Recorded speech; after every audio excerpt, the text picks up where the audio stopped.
Archy interviews a pharaoh. Boss, I went and interviewed the mummy of the Egyptian pharaoh in the Metropolitan Museum, as you bade me to do.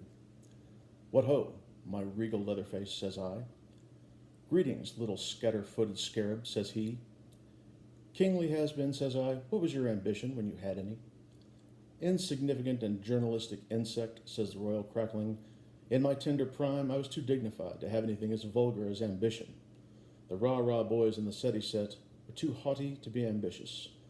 We used to spend our time feeding the ibises and ordering pyramids sent home to try on.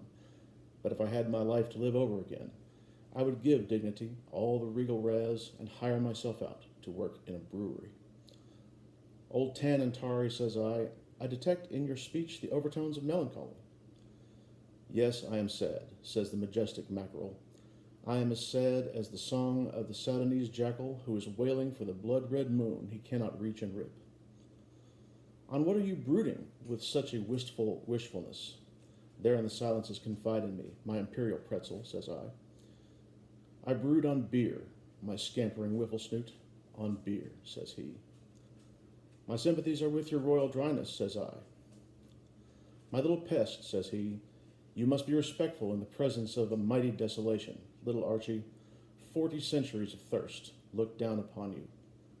Oh, by Isis and by Osiris, says the princely raisin, by Pish and Ptush and Ptah, by the sacred book Perimbru, and all the gods that rule from the upper cataract of the Nile to the delta of the duodenum, I am dry.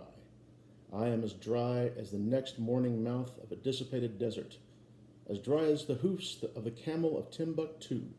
Little fussy face, I am dry as the heart of a sandstorm at high noon in hell. I have been lying here and there for 4,000 years with silicon in my esophagus and gravel in my gizzard, thinking of beer. Divine drought, says I, imperial fritter, continue to think. There is no law against that in this country, old salt codfish, if you keep quiet about it. Not yet. What country is this? Asked the poor prune. My reverend juicelessness, this is a beerless country, says I. Well, well, said the royal desiccation. My political opponents back home always maintained that I would wind up in hell, and it seems they had the right dope. And with these hopeless words, the unfortunate residuum gave a great cough of despair and turned to dust and debris right in my face, it being the only time I ever saw anybody actually put the cough into sarcophagus. Dear boss, as I scurry about, I hear of a great many tragedies in our midst.